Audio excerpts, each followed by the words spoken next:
हाय वगैरह बाद में करेंगे। एंड आज हम बात करेंगे मधुबाला शो के बारे में जो 2012 में कलर्स पे आया था to celebrate 100 years of Bollywood. और इसीलिए ये शो इस टाइप का बनाया था इन लोगों ने, जिसमें जो हीरोइन है मधुबाला, जो दृष्टि धामी प्ले कर रही है, वो पैदा ही हुई है एक फिल्म सेट पर। और जो हीरो है जो विवियन डिसेना ने प्ले किया है, जिसका नाम है आरके, वो एक सुपरस्टार है। बेसिकली मधुबाला और आरके की ना इस शो में हो जाती है शादी। जबकि मधुबाला जो है वो एक बहुत ही पार्लर में काम करती है, मिडिल क्लास लड़की है, हालांकि उसके पेरेंट्स जूनियर आर्टिस्ट हैं इसी फिल्म इंडस्ट्री में। और जो आरके है वो तो सुपरस्टार है। ये इन दोनों की शादी कैसे होती है वो मैं आगे बताऊंगी। काफी नया कॉन्सेप्ट था बिकॉज इन्होंने बॉलीवुड पे एक टीवी शो बेस किया था, इसीलिए ज्यादा बकवास नहीं कर रही हूँ। चलिए पंचायत बिठाते हैं। ओके, सो एक कहानी है मधु की, जो एक बहुत ही सिंपल सी काइंड हार्टेड सी लड़की है। एंड मधु की लाइफ शुरू ही होती है बॉलीवुड से बिकॉज उसका बर्थ लिटरली एक फिल्म सेट पर हुआ है। एंड उसकी जो फैमिली है वो मुंबई फिल्म इंडस्ट्री में जूनियर आर्टिस्ट का काम करती है, और मधु खुद एक ब्यूटी पार्लर में काम करती है। बेसिकली एक मिडिल क्लास फैमिली से बिलोंग करती है और अपनी फैमिली से बहुत प्यार करती है। ठीक है, अब मधु की जो लाइफ है वो एकदम नॉर्मल चल रही होती है, लेकिन होता क्या है कि उसका एक दोस्त होता है मुकुंद। वो एक हिट एंड रन केस लड़ रहा होता है। एंड इस केस का जो कल्प्रिट होता है वो होता है आरके, ऋषभ कुंद्रा, जो कि एक सेलिब्रिटी है और सुपरस्टार है। बहुत एरोगेंट और ईगोइस्टिक टाइप का बंदा है, अपने स्टारडम पे बहुत घमंड है उसको। सब लोग उससे डरते हैं, लेकिन मधु जो है वो हिम्मत करके मुकुंद के लिए उसके अगेंस्ट लड़ती है। एंड मधु की वजह से आरके को जेल भी हो जाती है, जिसके बाद मुकुंद और मधु और भी क्लोज आ जाते हैं और मुकुंद उसको शादी के लिए प्रपोज कर देते। दोनों की एंगेजमेंट भी हो जाती है और लगता है कि मधु की लाइफ अब सेटल होने वाली है। लेकिन तब आरके अपना रिवेंज प्लान करता है। वो सबके सामने ये झूठ फैला देता है कि मधु उसकी गर्लफ्रेंड है। और सिर्फ इतना ही नहीं, वो मधु की माँ पद्मिनी और शमशेर, जो एक दूसरे को पसंद करते हैं, उनके रिलेशनशिप को भी इंसल्ट करता है और बोलता है कि दोनों 20 साल से सीक्रेट अफेयर में है। अब मुकुंद इनसिक्योरिटीज की वजह से मधु पर ट्रस्ट नहीं करता और एंगेजमेंट तोड़ देता है। आरके की बातों में आ जाता है कि वो और मधु बॉयफ्रेंड गर्लफ्रेंड है, और मधु का दिल टूट जाता है। जिसके बाद गुस्से में आकर वो आरके को एक जोर का थप्पड़ मार देती है। इसी बीच ना जो शमशेर होता है वो आरके के सेट पर बुरी तरह इंजर हो जाता है। तो आरके मधु को बोलता है कि वो शमशेर का ट्रीटमेंट करवाएगा,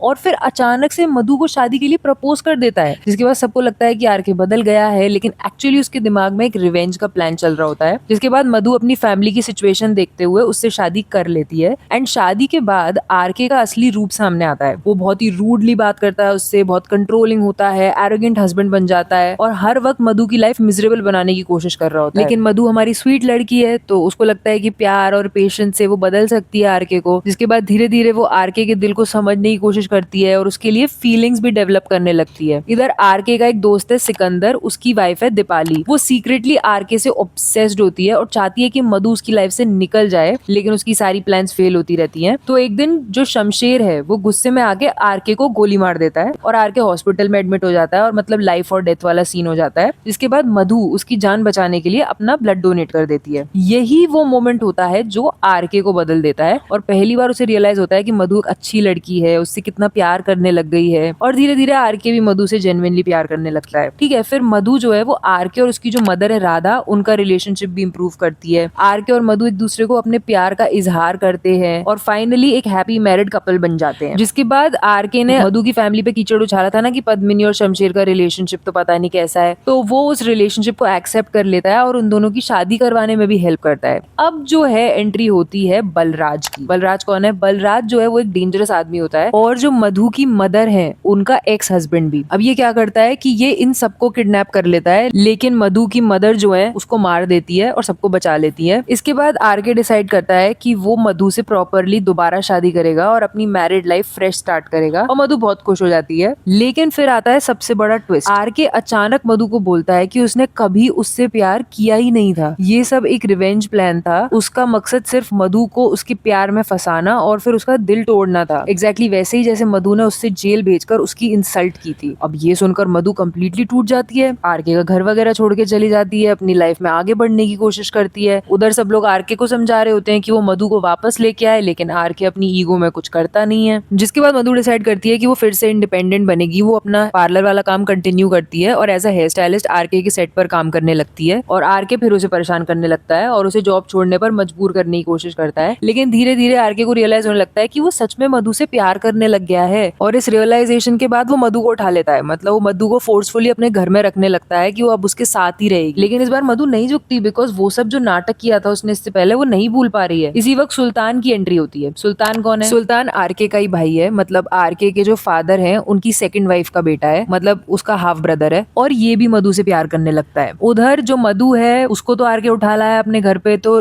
मधु वहां से निकल जाती है और कहती है कि मैं ऐसे नहीं रहूंगी, तुम्हें मुझे ओपनली प्रपोज करना पड़ेगा, अपना प्यार कन्फेस करना पड़ेगा, तभी जाकर मैं वापस आऊंगी। जिसके बाद फाइनली आरके अपना ईगो साइड में रखकर उसे प्रपोज करता है और दोनों फिर से एक हो जाते हैं। अब एक ग्रैंड वेडिंग की प्रेपरेशन वगैरह शुरू हो जाती है, लेकिन सुल्तान जो है वो तो मधु से प्यार करने लगा है। जिसके बाद उसको आती है गुस्सा कि आरके की शादी ऐसे कैसे मधु से हो रही है। तो वो आरके को पब्लिकली इंसल्ट करने के लिए उसकी सारे जो फैमिली सीक्रेट्स हैं वो सबके सामने ले आता है। जैसे अभी तक सबको नहीं पता होता कि सुल्तान जो है वो आरके का हाफ ब्रदर है। जिसके बाद सुल्तान क्या करता है, वो अपनी ही डेथ फेक करता है और प्लान करता है कि वो इसके थ्रू आरके को जेल भिजवा देगा, और वो भिजवा भी देता है। जिसके बाद मधु जो है वो इन्वेस्टिगेशन करती है और सच जान लेती है। उसको पता चलता है कि आरके का इसमें कोई हाथ नहीं था और सुल्तान एक्चुअली में जिंदा है। जिसके बाद सुल्तान उसके सामने कंडीशन रखता है कि अगर वो आरके को बचाना चाहती है तो उससे आरके से डिवोर्स लेकर उसके पास आना होगा। अब आरके के लिए मजबूरी में मधु हाँ कर देती है, लेकिन एंड में आरके सुल्तान के सारे क्राइम्स एक्सपोज कर देता है और पुलिस की मदद से सुल्तान को खत्म कर देता है और मधु को बचा लेता है। अब ये सब चक्कर जब चल रहे होते हैं ना, तो आरके जो है वो बॉलीवुड से बैन हो जाता है और वो डिसाइड करता है कि वो खुद अपनी एक फिल्म प्रोड्यूस करेगा। और आरके की मदद करने के लिए उसमें एक वेटरन डायरेक्टर दिखाए हैं, मेहुल चोपड़ा, वो मधु को सिलेक्ट करते हैं उसकी फिल्म की हीरोइन बनने के लिए। लेकिन आरके मना कर देता है, बिकॉज उसने कभी एक्टिंग की नहीं है, वो उस पर प्रेशर वगैरह डालना नहीं चाहता और वो दूसरी हीरोइन ढूंढने का ट्राई करता है, लेकिन उसे कोई भी पसंद नहीं आती। पर उसने डिसाइड किया होता है, कसम खा रखी होती है कि वो मधु को प्रेशराइज नहीं करेगा फिल्म साइन करने के लिए। अब क्योंकि उसको कोई और हीरोइन पसंद आ नहीं रही, उसने सोच रखा है कि वो मधु को प्रेशराइज नहीं करेगा, इन सब चीजों में नहीं धकेलेगा, तो उसको लगता है कि उसका करियर खत्म हो चुका है और वो खुद की जान लेने जा रहा होता है। लेकिन तभी उसका जो असिस्टेंट होता है बिट्टू, वो उसको आके बताता है कि मधु ने हाँ कर दी है उसकी फिल्म की हीरोइन बनने के लिए। अब क्योंकि मधु ने खुद से हाँ करी है, वो खुद बनना चाहती है, तो आरके बहुत खुश हो जाता है और खुद उस फिल्म का लीड बन जाता है। और फिर वो दोनों मीडिया वगैरह के सामने बता देते हैं कि नई फिल्म बना रहे हैं एंड हम दोनों लीड है करके। और वो ये भी अनाउंस कर देता है कि मधु की ये डेब्यू फिल्म है, हर एंट्री इनटू बॉलीवुड है। अब क्या होता है कि शूटिंग के दौरान ना आरके का एक्सीडेंट हो जाता है और उस एक्सीडेंट की वजह से वो पैरालाइज हो जाता है, जिसकी वजह से मधु पूरी जिम्मेदारी उठाती है उस फिल्म की और वो डिसाइड कर लेती है कि वो खुद फिल्म कंप्लीट करेगी। अब क्या होता है, मधु जो है वो फेमस होने लगती है और सब लोग उसको ज्यादा पूछ रहे होते हैं, आरके को कोई नहीं पूछ रहा होता, बिकॉज वो पैरालाइज्ड है। तो इस वजह से आरके के अंदर इनसिक्योरिटी डेवलप होने लगती है और मधु से जेलसी भी डेवलप होने लगती है। फिर इसी बीच मधु प्रेग्नेंट भी हो जाती है, लेकिन आरके जो है वो बेबी नहीं चाहता और इस बात से मधु का दिल टूट जाता है। और उनकी जो फिल्म है जो उन्होंने बनाई थी इश्क एक जुनून नाम की, वो सुपर हिट हो जाती है और आरके की प्रॉब्लम्स खत्म होने लगती है। लेकिन होता क्या है कि मधु का मिसकैरेज हो जाता है और मिसकैरेज का सारा ब्लेम वो आरके पे डाल देती है। अब मधु सैड तो होती है, लेकिन वो आगे बढ़ती है और बॉलीवुड में हीरोइन बन जाती है। जिसके बाद आता है एक नया ट्विस्ट, आरके का एक लुकालाइक इंट्रोड्यूस होता है जिसका नाम होता है KRK। कुलभूषण उसे आरके से बदला लेने के लिए हायर करता है। अभी कुलभूषण कौन है? कुलभूषण आरके की माँ का दूसरा पति है, मतलब आरके का स्टेप फादर। एंड अब वो आरके से किस चीज का बदला ले रहा है? वो इस चीज का बदला ले रहा है कि वो अच्छा आदमी नहीं है और आरके ने उसकी गलत एक्टिविटीज को एक्सपोज कर दिया था और उसकी कोई इंपॉर्टेंस भी नहीं थी, क्योंकि आरके खुद इतना बड़ा आदमी है। तो जो इसकी जो प्रॉपर्टी है, पैसा है, इन्फ्लुएंस है, उसको देख दाख के उससे नफरत करता था। अब आरके की इमेज खराब करने के लिए और दूसरी चीजों के लिए उसने KRK को हायर किया था। तो वो KRK पैसों के लिए आ तो जाता है उसका हमशक्ल बन के, लेकिन वो अच्छा आदमी है। तो वो मधुबाला की अच्छाई देखकर और फिर वो ये देखता है कि अगर वो ऐसा करेगा तो ये दोनों अलग हो जाएंगे, वो सब कुछ कन्फेस कर देता है और अपने होम टाउन वापस चला जाता है, जिसका आरके उसको प्राइज मनी भी देता है कि उसने सच बोला और डिसेंसी दिखाई। उधर कुलभूषण जो है वो अरेस्ट हो जाता है। इसके बाद मधु दोबारा से प्रेग्नेंट हो जाती है और एक बेटी को जन्म देती है, जिसका नाम आरके मधुबाला ही रख देता है और ये बोलता है कि ये भी हम दोनों की तरह अपने पेरेंट्स की तरह एक सुपरस्टार बनेगी। जिसके बाद स्टोरी में एक और कैरेक्टर की एंट्री होती है जिसका नाम है हर्षवर्धन कपूर, जो कि एक फिल्म प्रोड्यूसर है एंड वो चाहता है कि आरके उसके बेटे अभय कपूर को बॉलीवुड में लॉन्च करे। लेकिन हर्षवर्धन और उसका एक मैनेजर होता है निखिल, जो उसका दामाद भी है और जो बिल्कुल भी अच्छा आदमी नहीं है, वो आरके से रूडली बात करते हैं तो आरके मना कर देता है। जिसके बाद हर्षवर्धन आरके को धमकी देता है कि वो उसको जिंदा जला देगा और इसी बात का फायदा हर्षवर्धन का मैनेजर कम दामाद निखिल और हर्षवर्धन की वाइफ उठाते हैं, क्योंकि उसकी वाइफ और वो दोनों उसकी प्रॉपर्टी हड़पना चाहते हैं, इवन आरके की प्रॉपर्टी हड़पना चाहते हैं। जिसके बाद आरके, मधु, उन दोनों की फैमिली सब एक बॉम्ब ब्लास्ट में मर जाते हैं। लेकिन जो छोटी मधु है, छोटी मधुबाला जो उनकी बेटी है, वो बच जाती है बिकॉज वो समय वहां नहीं होती। अब ये सारा जो प्लान था वो पम्मी और निखिल का था, मैंने बताया ही है। तो अब वो ये सब करके सारा इल्जाम हर्षवर्धन के सिर पर डलवा देते हैं और उसको जेल भिजवा देते हैं और हर्षवर्धन और आरके की प्रॉपर्टी हड़प लेते हैं। अब इस सब के बाद जो राधा है, जो आरके की मदर है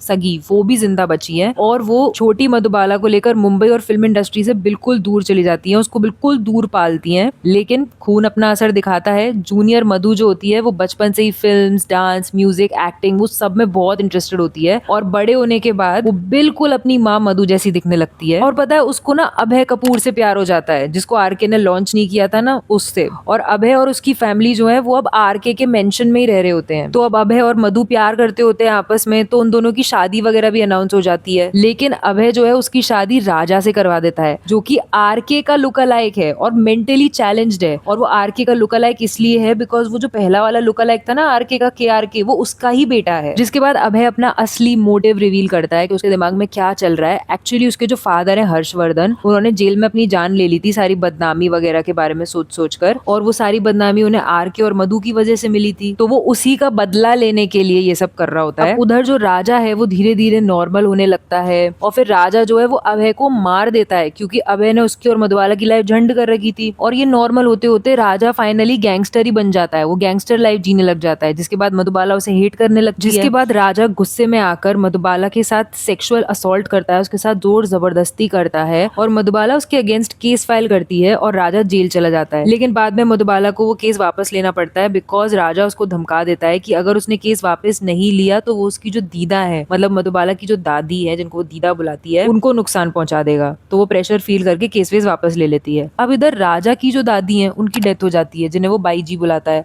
और वो भी इसलिए हो जाती है बिकॉज वो टाइम से उनके पास पहुंच नहीं पाता क्योंकि उन्हें ब्लड की जरूरत होती है। तो वो और गुस्सा हो जाता है कि वो अपनी बाई जी से आखिरी बार इसलिए नहीं मिल पाया क्योंकि मधुबाला की वजह से वो जेल गया हुआ था। तो वो उसके साथ और भी बुरा बिहेवियर करने लगता है। लेकिन धीरे धीरे राजा को अपनी गलतियों का एहसास होने लगता है। उधर मधु जो है वो भी समझने लगती है कि राजा का गुस्सा उसके दुख और गिल्ट से आ रहा है, और टाइम के साथ साथ दोनों अपने बीच की कड़वाहट को कम करने की कोशिश करते हैं और अपने रिलेशनशिप को एक और चांस देने का डिसीजन ले लेते हैं। इसी दौरान मधु जो है वो प्रेग्नेंट हो जाती है, जिसके बाद वो दोनों दोबारा शादी कर लेते हैं और अपनी जिंदगी को एक नई शुरुआत देने का डिसाइड करते हैं। फिर एक दिन एक प्रोड्यूसर होता है जो राजा को आरके समझ लेता है और उसे एक फिल्म ऑफर करता है जो वो पहले आरके और मधु के साथ बनाना चाहता था। एंड इसी बीच मधुबाला अपनी माँ मधु की डायरी पढ़ लेती है और उस डायरी में उसे पता चलता है कि मधु की लास्ट विश थी कि उसकी और आरके की लव स्टोरी पर एक फिल्म बने। तो वो राजा को कन्विंस कर लेती है कि ये फिल्म कर लेते हैं और दोनों उस फिल्म को साइन कर लेते हैं। जिसके बाद दोनों आरके और मधु के कैरेक्टर्स बनकर कैमरा के सामने पहला शॉट देने जाते हैं और राजा एक बहुत ही ब्यूटीफुल लाइन बोलता है कि ये किसी कहानी का एंड नहीं है बल्कि एक नई बिगिनिंग है, क्योंकि आरके और मधु हमेशा एक दूसरे के लिए बने थे और उनकी लेगेसी उनकी अगली जनरेशन के थ्रू हमेशा जिंदा रहेगी और सुपरस्टार बनना और एक दूसरे के साथ रहना ही उनकी डेस्टिनी है। वैसे अगर तुम्हें इस तरह की लव स्टोरीज देखनी अच्छी लगती है ना, मुझे तो पर्सनली बहुत अच्छी लगती है, जिसमें दो लोग स्टार्टिंग में एक दूसरे को हेट करते हैं और फिर धीरे धीरे they fall in love because they get to know each other. तो मैंने ऐसा ही एक और शो था जो बहुत ही एडिक्टिव था, स्टार प्लस पे आता था, इस प्यार को क्या नाम दूं, उसके शो की स्टोरी पे भी वीडियो बनाई थी, मैं स्क्रीन पे लगा रही हूँ, अगर इंटरेस्ट हो तो चला के देख लेना।